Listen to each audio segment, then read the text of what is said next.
5, produção e crescimento. Quando viajamos pelo mundo, vemos tremendas variações nos padrões de vida. A renda média de um país rico, como os Estados Unidos, o Japão ou a Alemanha, é mais de 10 vezes a renda média em um país pobre, como a Índia, a Indonésia ou a Nigéria.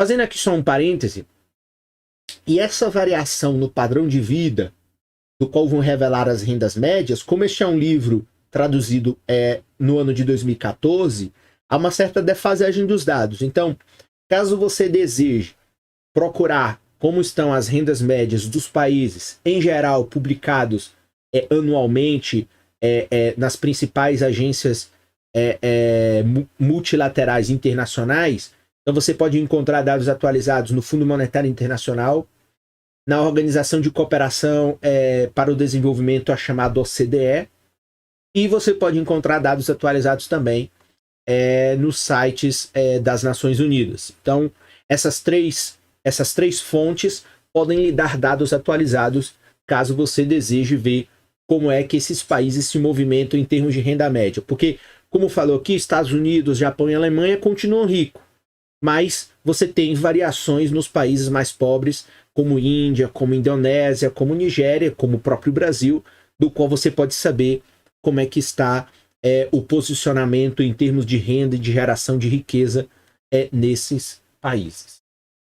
Essas grandes diferenças de renda se refletem em grandes disparidades na qualidade de vida.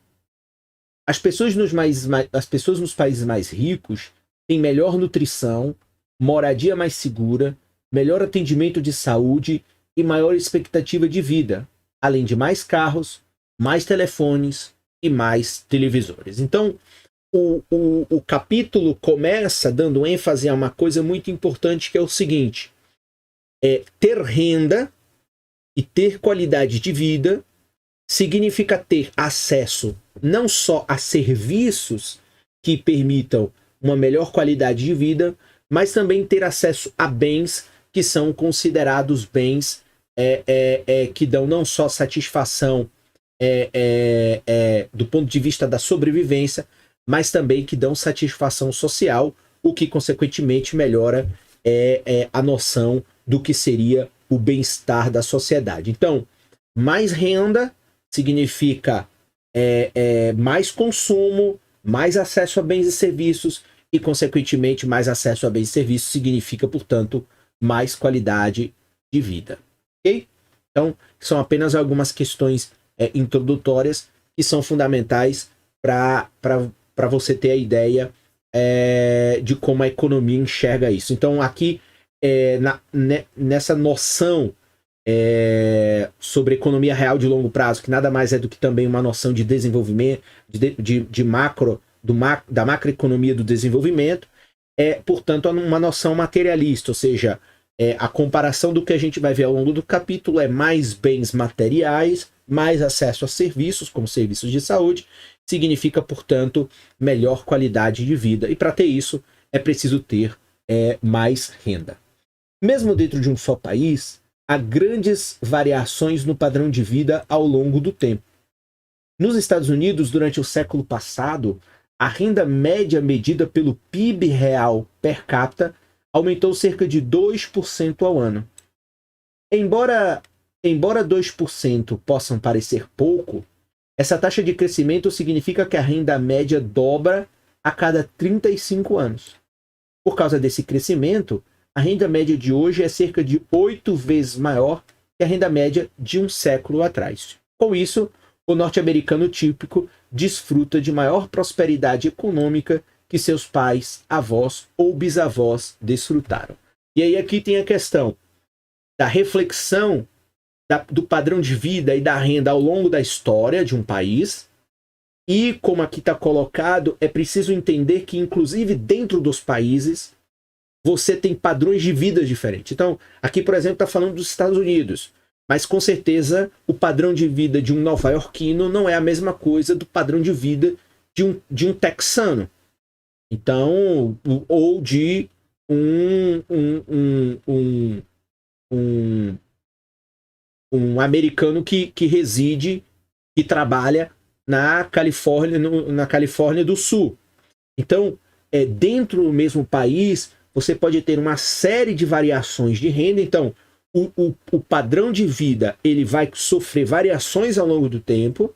Então, como aqui no caso americano, uma variação positiva, ou seja, o cara de hoje vive melhor que seus pais, vive melhor que seus avós e vive melhor que seus bisavós.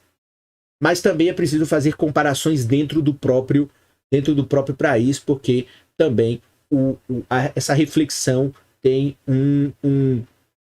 uma diferença geográfica e, portanto, pode te provocar, inclusive, uma reflexão em torno disso. Deixa eu fazer aqui só um ajuste. Pois bem, vamos avançando. Esse é um assunto gostoso de explicar, porque, querendo ou não, trata-se de questões que afetam a vida das pessoas e, consequentemente, essa é a temática que, em geral, a gente vê muito presente nos noticiários, enfim, em entrevistas, que é justamente lidar com as questões ligadas à produção, crescimento, qualidade de vida, renda e assim sucessivamente. As taxas de crescimento, portanto, variam substancialmente de país para país. Na história recente, alguns países do leste asiático, como Singapura, Coreia do Sul e Taiwan, os chamados tigres asiáticos, vêm apresentando um crescimento econômico de cerca de 7% ao ano. A essa taxa, a renda média dobra a cada 10 anos. Nas últimas 2 décadas, a China obteve uma taxa de crescimento ainda maior, aproximadamente 12% ao ano, de acordo com algumas estimativas. Um país com crescimento tão rápido pode, em uma geração, deixar de figurar entre os países mais pobres do mundo e fazer parte dos mais ricos. Por isso que no parágrafo anterior eu pontuei, se você desejar ter informações mais atualizadas sobre essa questão de renda dos países, como esse é um livro que daqui a pouco faz 10 anos de publicado, consequentemente ele está desatualizado. Então, se você for ver, por exemplo, países como a China realmente estão se tornando países ricos em menos de uma geração. Como aí fala, portanto, você pode ter um país que num determinado período histórico faz parte lá, está no rol dos países pobres, pode, consequentemente, a partir de estratégias, se transformar um país rico, ainda que cada vez isso seja mais difícil. No entanto, em alguns países da África, como Chad, Gabão e Senegal, a renda média encontra-se estagnada há muitos anos. E podemos adicionar que depois da crise de 2008 e agora com a crise do coronavírus, podemos dizer, portanto, que vários países podem inclusive regredir. Então essa é uma coisa fundamental. Então, do mesmo jeito que países podem sair da pobreza, como a Coreia do Sul e a China, e se transformarem em países pujantes e ricos, podemos dizer também que países ricos ou países pobres podem também regredir e ficar mais pobres, podem ter uma piora de sua renda. Então, por exemplo, há países que por conta agora da pandemia, por exemplo, países turísticos que tinham um nível de renda por conta do fechamento do mundo, se tornaram agora países que estão à beira da miséria. Então isso mostra que pode ser tanto para o avanço como também para o retrocesso. Então é importante que a gente fique atento, portanto, isso revela que o aumento da produção, o aumento do crescimento econômico pode também ser um decréscimo da produção e um decréscimo do crescimento, o que revela, portanto, que essa é uma temática dinâmica. Pode ir para frente e pode ir para trás, depende de como os países se relacionam não só com outros países, mas se relacionam também ou estabelecem estratégias dentro de um determinado contexto histórico. O que explica essas diferenças? Como os países ricos podem garantir a manutenção de seus elevados padrões de vida? Quais políticas os países mais pobres devem adotar para promover o crescimento mais rápido a fim de ingressar no mundo desenvolvido? Essas questões estão entre as mais importantes da macroeconomia. Como pontificou o economista Robert Lucas, vencedor do Prêmio Nobel, as consequências para o bem-estar humano em questões como essas são simplesmente inacreditáveis. Quando se começa a pensar nela, é difícil pensar em qualquer outra. Então, essas perguntas aqui são fundamentais. Então, o que explica países ricos e países pobres? Como um país garante a manutenção da sua renda elevada? E como um país pobre pode deixar de ser pobre e se transformar um país rico em termos de renda e, consequentemente, também rico em termos materiais. Nos últimos 2 capítulos, vimos como os economistas medem as quantidades e os preços do ponto de vista macroeconômico. Podemos agora começar a estudar as forças que determinam essas variáveis.